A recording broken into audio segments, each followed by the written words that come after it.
दोबारा मुद्दा जो है ये सिर्फ बैंक एम्प्लॉयज का मुद्दा नहीं है और बैंक कस्टमर के लिए भी है और बैंक बचाने के लिए जो कुछ करना है उसको लेकर भी government should be a model employ है। गवर्नमेंट प्राइवेट जैसा बिहेव नहीं कर सकता है। इस रवैया को लेकर हम रिक्रूटमेंट को लेकर सरकार आने के बाद पिछला 10-12 साल से एक भी बैंकों में डायरेक्टर अपॉइंट नहीं किया। रिजर्व बैंक ऑफ इंडिया 7 दिन काम नहीं करता, सिर्फ 5 डेज बैंक करता है। शनिवार छुट्टी है 5 डेज। LIC भी 5 दिन काम करता है और स्टॉक एक्सचेंज 5 दिन काम करता है। कैपिटल मार्केट 5 डेज काम करता है। Foreign exchange market 5 days bank करता है। तो बैंकों को 7 दिन या 6 दिन चलाने की क्या आवश्यकता है? डिफेंस वालों को 1 रैंक 1 पेंशन करते हैं। ऐसा एवरी पे कमीशन की बाद पेंशन रिविजन हो रहा है। ऐसे हर वेज रिविजन के बाद में भी पेंशन रिवीजन होना चाहिए, यह हमारी डिमांड है। बैंक ने सेटलमेंट में साइन करके दिया है, लेकिन उसको भी लागू कीजिए रिटायरीज लोगों के लिए, यह भी हमारा डिमांड है।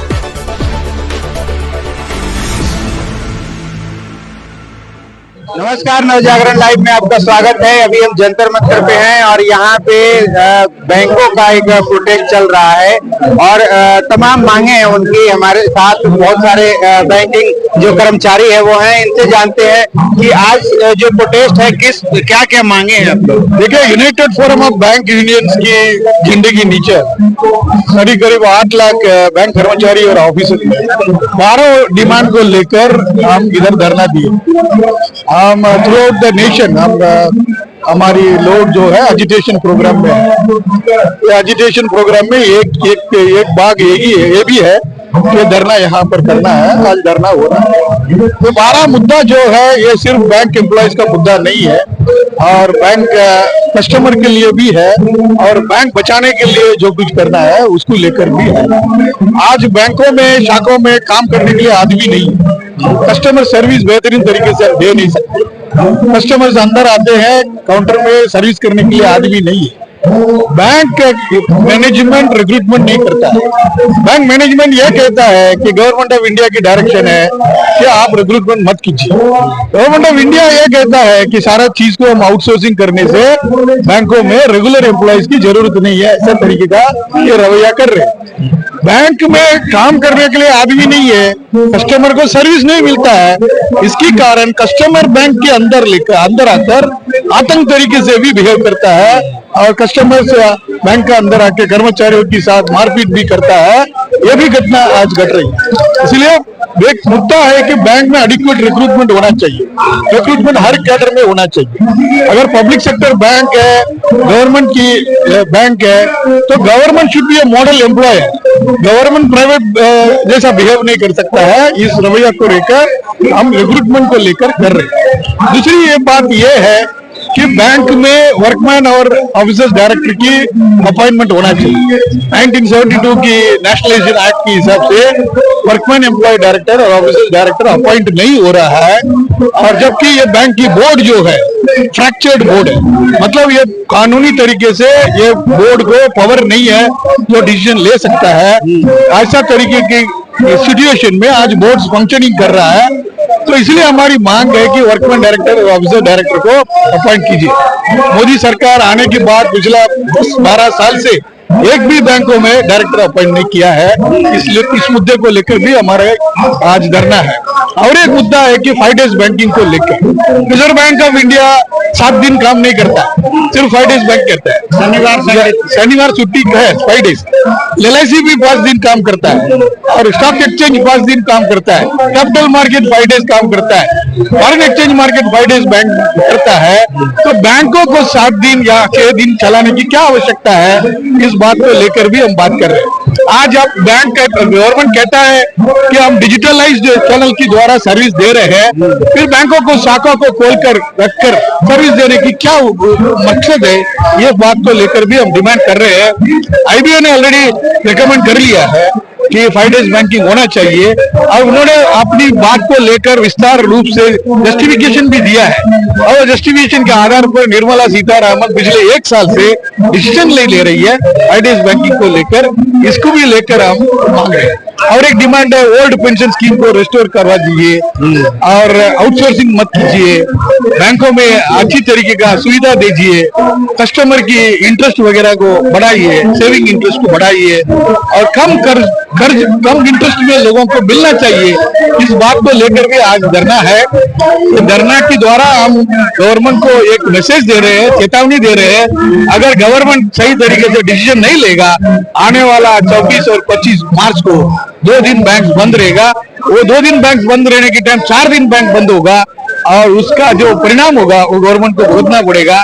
इसलिए आज हम ये धरना कर रहे हैं। तो रिक्रूटमेंट की बात आपने की, तो सरकार तो जब से आई है लगातार प्राइवेटाइजेशन कर रही है, हर डिपार्टमेंट को प्राइवेट कर रही है और जो कर्मचारी हैं ज्यादातर ठेके पे ले रही है, तो उसमें रिक्रूटमेंट को कहाँ सुनेगी आप? नहीं, रिक्रूटमेंट इसलिए करने की आवश्यकता है कि बैंकों में पब्लिक के पैसे के साथ हम व्यवहार कर रहे हैं। रेगुलर स्टाफ रहेगा तो कुछ जिम्मेदारी के साथ बैंक के अंदर काम करेगा, आउटसोर्सिंग वाला काम करेगा तो फ्रॉड करेगा और निकल जाएगा। किसी को जिम्मेदार आप ठहरा ही नहीं सकता है। ऐसी वातावरण में काम कर रहे हैं, इसलिए परमानेंट एम्प्लॉयमेंट की आवश्यकता बैंक में है। इस बात को गवर्नमेंट भी जानती है। जो आप अभी 5 दिन की वर्किंग की बात कर रहे हैं, अभी कई जो बड़े बड़े जो उद्योगपति हैं उनका बयान आया है 70 घंटे और 72 घंटे काम करने का, और वो चाहते हैं कि 24 घंटे लोग काम ही करते रहे, सोए ना। तो मतलब क्या है ये, किस तरह से एक तरह से जो मजदूर वर्ग है उसको टारगेट किया जा रहा है या क्या? नहीं, ऐसा नहीं है, लेकिन टारगेट तो किया जा रहा है। लेकिन स्टैटिस्टिक्स जो हमने इकट्ठा किया है बाकी का देश में भी और इंडिया के बारे में भी, इंडिया के लोग एवरेज 56 आवर्स काम करते हैं, ऐसा स्टैटिस्टिक कह रहा है। जबकि विकसित देश जो है उतना लोग काम नहीं करते। मतलब जास्ती काम करने से देश का विकास होता है ऐसा एस्टैब्लिश नहीं होता है। क्वालिटी टाइम के साथ जो काम करेगा उसमें विकसित हो सकता है। इस बात को हम बार बार दोहरा रहे हैं, इसलिए 5 डेज बैंकिंग हमारा जस्टिफाइड है। इस बात को लेकर क्वालिटी काम हम लोग करेंगे करके बोल रहे हैं। चलिए, तो ओल्ड पेंशन स्कीम जो है उसके बारे में वो अब एनपीएस लेके आए हैं, कह रहे हैं कि ये बढ़िया है। यूपीएस एक बीच में आया है। यूपीएस जो बना है उन्होंने गवर्नमेंट एम्प्लॉयज के लिए लागू किया है, अभी तक बैंक कर्मचारी के लिए यूपीएस अभी तक लागू नहीं किया है। लेकिन यूपीएस भी एक तरीके से आप देखेंगे तो मॉडिफाइड ओल्ड पेंशन स्कीम ही है। फंडिंग तो गवर्नमेंट ही करने वाला है। जितना भी मार्केट का इन्वेस्टमेंट किया है उसकी जब वैल्यूएशन कम हो जाएगा उसके हिसाब से पेंशन नहीं मिलेगा तो गवर्नमेंट को ही फंडिंग करना पड़ता है। ओल्ड पेंशन स्कीम में भी यही बात है। तो यूनिफाइड पेंशन स्कीम जो लाया है वो भी ओल्ड पेंशन की तरफ ही जाने वाला स्कीम है, इसलिए ओल्ड पेंशन स्कीम डायरेक्टली लागू कर दो, ये हमारी डिमांड है। तो पिछले दिनों आपके बैंकों के कर्मचारी देश भर से यहाँ पे प्रोटेस्ट कर रहे थे पेंशन को लेके। उसमें एक दिक्कतें थी कि वो कह रहे पेंशन हमारी बढ़ती नहीं है, जो पेंशन लागू हुई थी बहुत पहले वही चली आ रही है। जो उसके बारे में भी डिमांड है। जैसा आप डिफेंस वालों को 1 रैंक 1 पेंशन करते हैं, ऐसे एवरी पे कमीशन की बाद पेंशन रिविजन हो रहा है, ऐसे हर वेज रिविजन के बाद में भी पेंशन रिविजन होना चाहिए। यह हमारी डिमांड है।